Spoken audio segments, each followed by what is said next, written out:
Hey gamers, otakus, and cosplayers. So, my name is Dua Raiko. Hindi ko alam kung kilala niyo pa ako, pero ako yung tao na namimigay ng stickers at other prizes.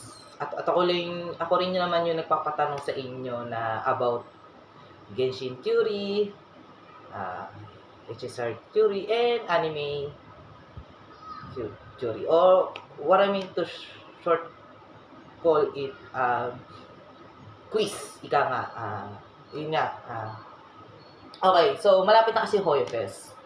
So, ang gagawin ko kasi is, of course, regular pa rin, mamimigay uli ako ng sticker. Pero, masaya itong gagawin ko. Dahil kasi, hindi ako magpapatanong sa inyo. So, yeah.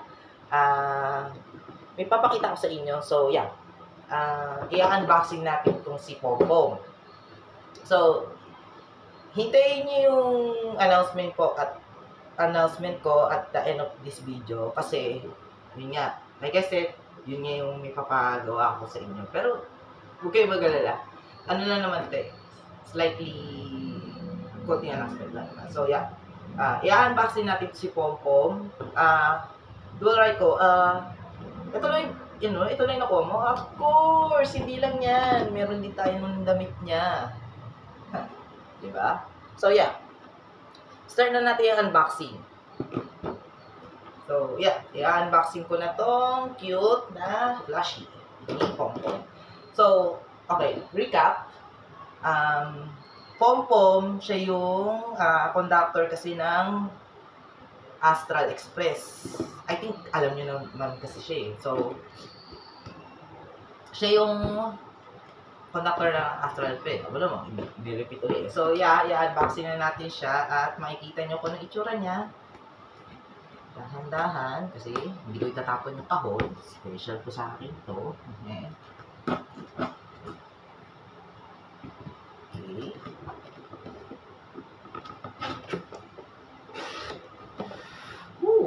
Kailangan natin ingatan ng Stop Toys.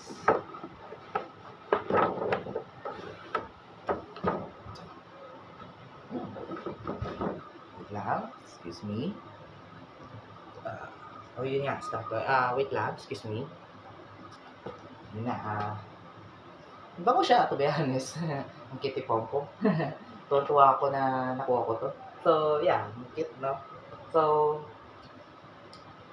tanggalin muna natin siya sa, So, ito si Pompom niya, ang cute niya. Kaya, dream ko talaga magkaroon nito, to be honest. At since ating nakasama sa paglalaro ng Honkai Star Rail, naisipan ko rin naman na sana magkaroon din ako ng stock price nito. Funny. Madali lang naman tanggalin yung ano niya. Dahan-dahan.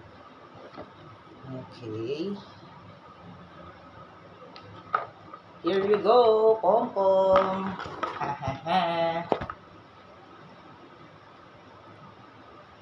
Cute. Ang cute ni Pompom, grabe. Tuwa ako nung nakuha ko ito. Okay, so back to the naman. Diyan ka muna, Pompom. Stay ka lang muna dyan. Unboxing naman natin yung damit niya, of course. So, yun nga. Sa naman, coming soon kasi,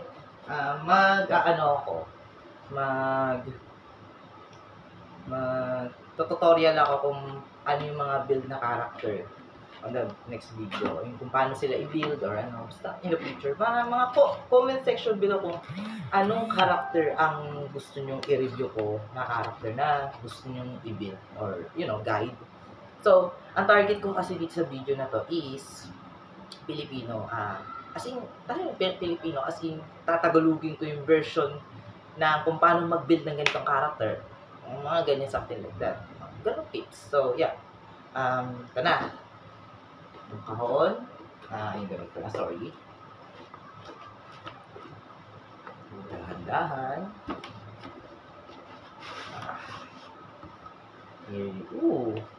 Okay, not bad.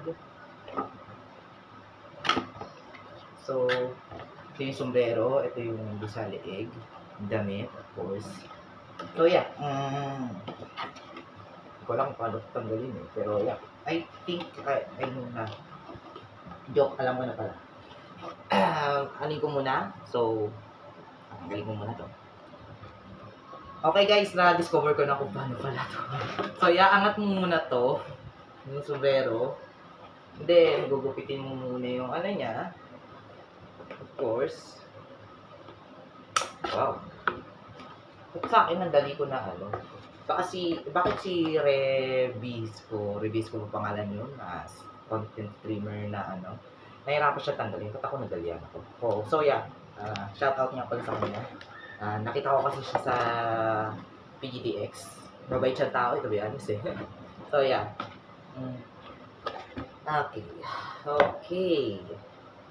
Iniingatan ko rin itong ano na to, something na to, ito yung nasa leeg niya. I think I know kung paano siya tanggalin.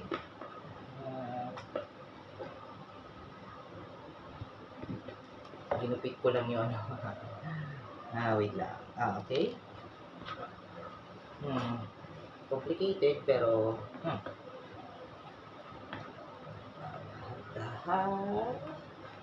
ayan o. Tinatanggal ko yun niya kasi yung leg niya ko eh. Yung sa leg niya. Of course, this special to sa akin, hindi ko itatapon yung kahon. Na everything na related sa kanya, hindi ko itatapon. Okay, okay na lahat. Tanggal ko na yung ano niya. Okay. Hindi lang naman eh. Actually, okay. Ano rin pala siya, parang may pagka-rubber type. Pwede panali. Joke. Okay, sunod. Try naman natin tanggalin yung damit. Then after that, yung sa sa tenga. Dahan-dahan uli.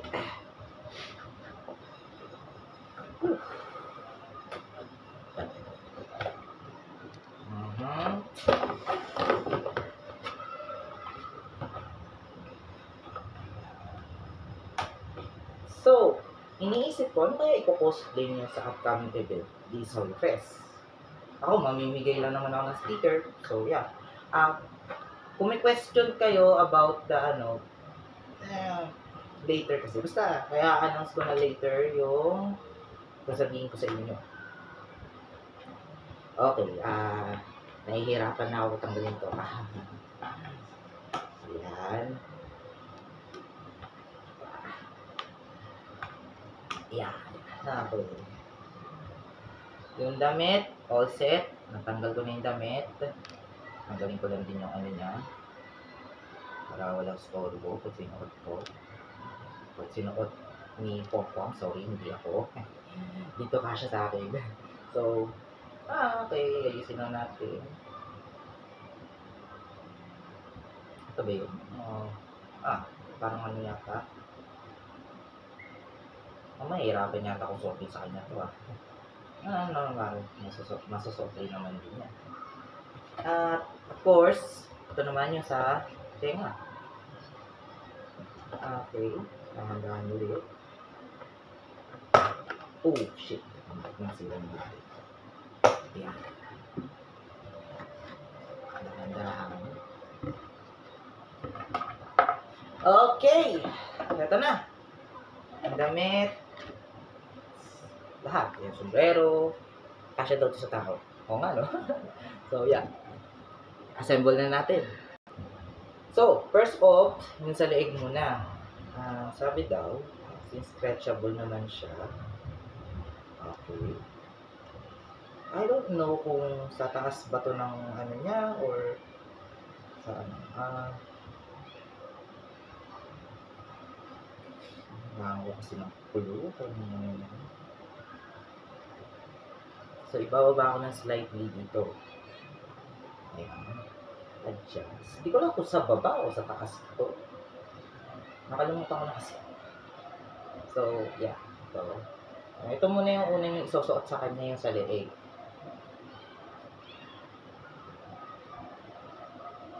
Okay. Yun. Or, I think, sa baba yata to. Okay. Sa baba nga. Para makita yung, ano niya. Kasi pag nasa taas pala, hindi pala natatakpan yung bibig. Natatakpan yung bibig niya, to be honest. Yan. Okay. Natatakpan. Okay na. Ito na. Good best condition. Then, sunod, yung damit. So, yung damit, ganito ang pagsuot daw. Kailangan, it's gonna be tough for me. May adjustable ba dito? Okay. Nahihirapan din ako. Yung pagsuot dito, nahihirapan ako, Okay.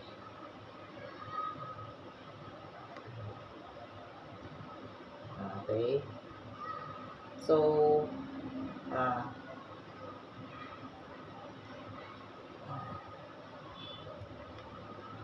okay. Nahihirapan din ako sa pagsuot niya. Paano? Pasok yata tama. Ipapasok pala to sa loob. Di ko masyado kasi kasama ba to sa ano? I'm so sorry kailangan ko na clue. Time first, wait lang. Okay, na-discover ko na hindi pala dapat makikita yung leeg. Okay, naubad yung ano. Wait lang. Balik ulit tayo, wait lang. Okay, so nahirapan din ako Nahirapan din ako isuot sa kanya yung damit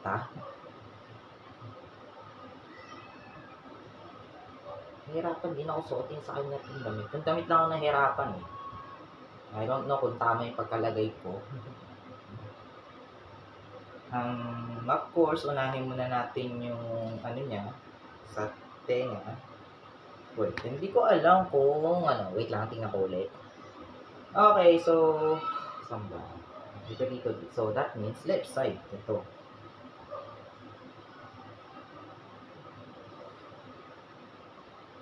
Funny.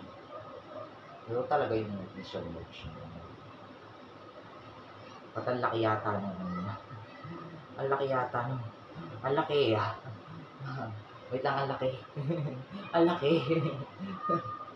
Paano ba? Ibababa ko ba to? Kinakabahan kasi ako Wait lang. Guys, okay na. Pwede rin pala ganito or pwede mo rin niya iharap. So, last natin na isusot sa kanya is yung sombrero. Wait lang. Ito yung sombrero niya. So, a little complicated, pero try natin. Try ko muna, saglit. Okay na, nasuot ko na yung sombrero niya. Tinanggal ko lang muna ito dahil kasi nakaharang So, pwede natin i-adjust yung sombrero. Here and up. Okay. Sorry, Pongpong. Ibabalik ko lang yung ano mo. And, yan na. Okay na. Our conductor is ready. Okay. So, yun nga. Announcement pala for the end of this video. So, magpapamigay ako ng sticker ulit on the Hoyo Fest. So, ang mangyayari kasi is, kung sino man ang makapagpa-picture or gusto mong pa-picture kay Pompom, bibigyan ko ng sticker. Automatic, kumbaga. Parang, pag nakita nyo ako na automatic, ay, si Pompom, pa-picture ako sa mini Pompom. Yan, mini Pompom. Pa-picture, then since nagpa-picture ka, automatic, meron ka ng sticker. Yun yung announcement ko for this video. So, like I said, see you on Hoyo Fest. Bye! See you on Hoyo Fest, Pompom. See you! Bye-bye!